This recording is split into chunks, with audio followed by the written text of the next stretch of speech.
Hello everyone, my name is Sumit. I'm a digital chess coach.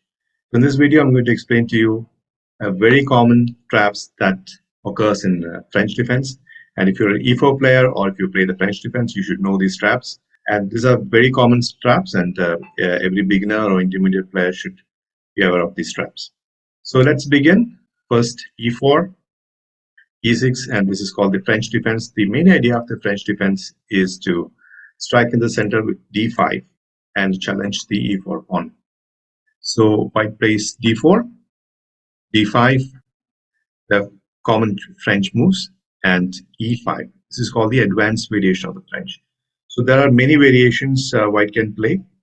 This is the advanced variation, and white can play the knight C3, which is the main move, and he can play knight D2. Knight C3 leads to the win over the Rubinstein and also the Steinitz or the Brunn variations.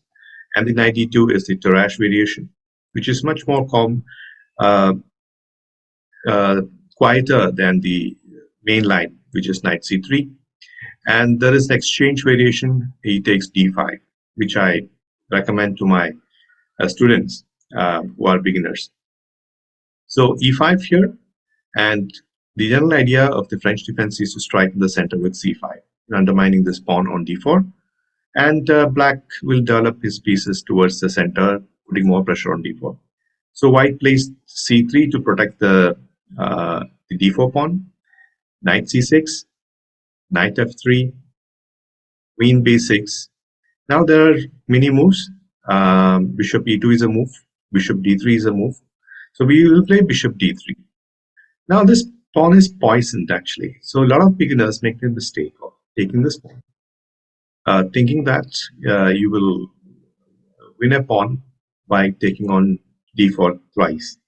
He takes D4, knight takes D4, knight takes D4, and this is a completely losing because after queen takes D4, you lose your queen with this discovered check, bishop B5 check, and the queen is lost.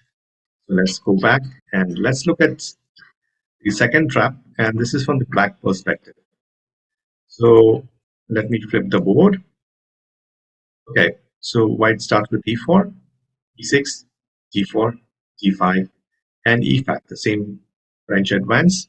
C5, C3, knight C6, knight F3, and here instead of queen B6, putting more pressure on the D4, white actually plays black actually plays bishop to D7.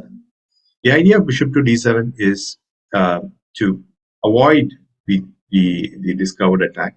So black can move the queen to B6, the next move, and put more pressure on D4. And the D7 bishop actually avoids the discovered check, which we discussed in the last example. So here, a lot of weak white players play bishop to B5, thinking that okay, you are putting pressure on C6 and indirectly you are defending D4. But this move is actually a mistake because now this bishop on B5 is loose. There's no piece or pawn protecting that bishop, and because of which there will be tactical possibilities in the position. So always remember that whenever you have a piece undefended or unprotected or not adequately protected, you'll have tactical possibilities in the position. Here, if you look at the position, this bishop on d7, which is putting pressure on the b5 bishop. So there is a tactical chance in this position, which is knight takes e5. It's a very common tactical pattern in the French defense. What is the idea behind this move? Now, white can actually take on d7 with check, but the problem is the knight can recapture. The knight can recapture the bishop, and black wins a pawn. And if white decides to go back, move back the bishop to e2, black simply captures on f3, and black is simply a pawn up. And if white captures on e5 with this knight or with this pawn, you can simply capture the bishop, and you have this pressure on f1, and you're preventing white from castling.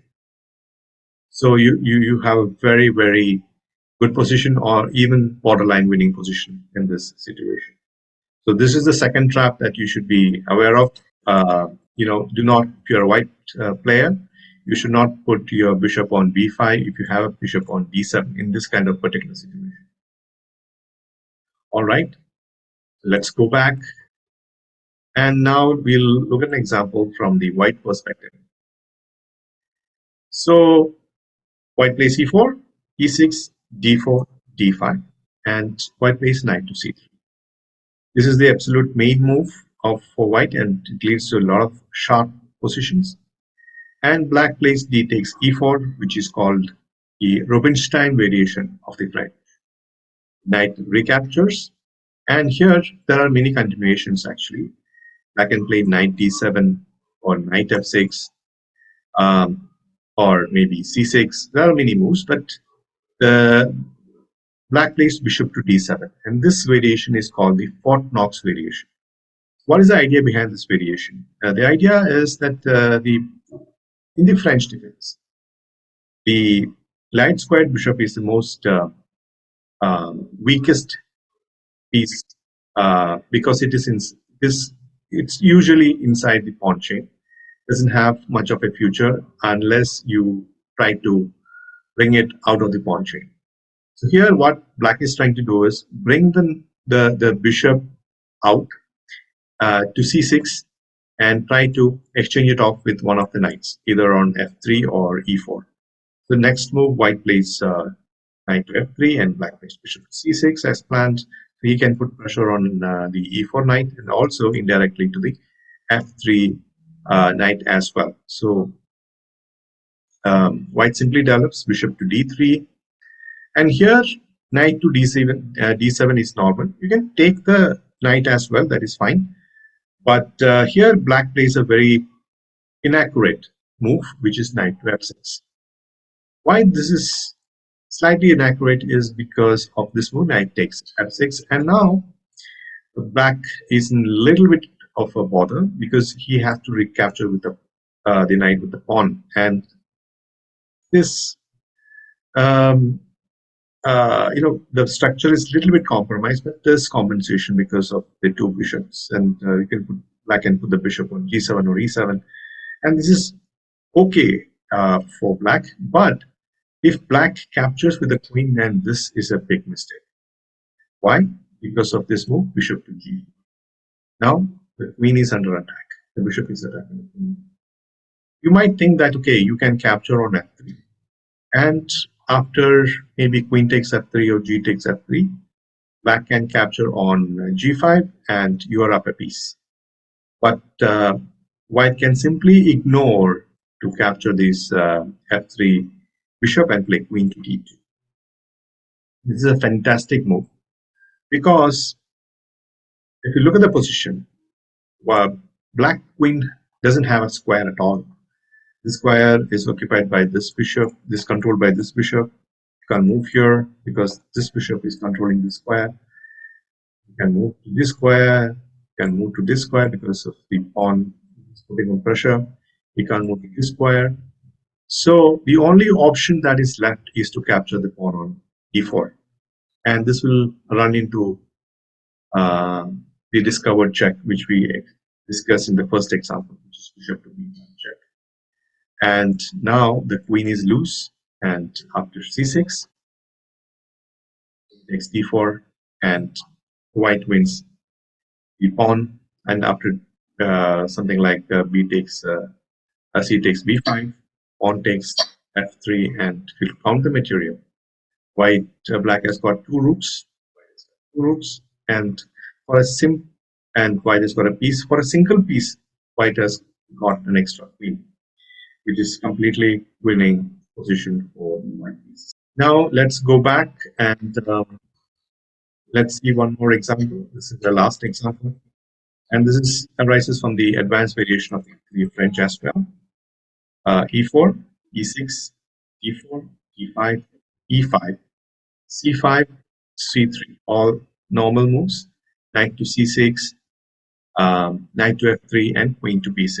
This is a standard way of developing for black, putting pressure on d4, knight, queen, and the c5 pawn. So here, white plays a3, trying to undermine the c pawn with b4 and trying to direct the bishop to b2 or e3, putting more control on the d4 pawn. So here, the standard move is c4, and trying to fix the b3 square, and it will be very difficult for white to develop the c1 bishop. So white plays knight bd2, and black plays bishop to d7, and white plays bishop to e2. Now, this is a very, very interesting position.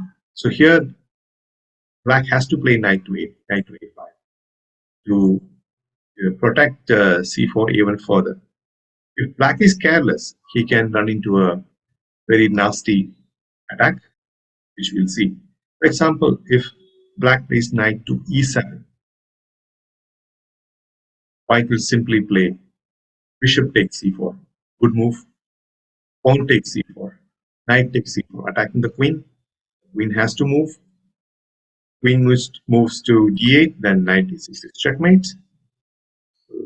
The queen has to move to c7, and now knight d6 check. King to d8, knight f7 check. To e8, knight takes pawn. Knight takes rook on h8, and now if you count the material, white has got 3 pawns. White has got how many pawns?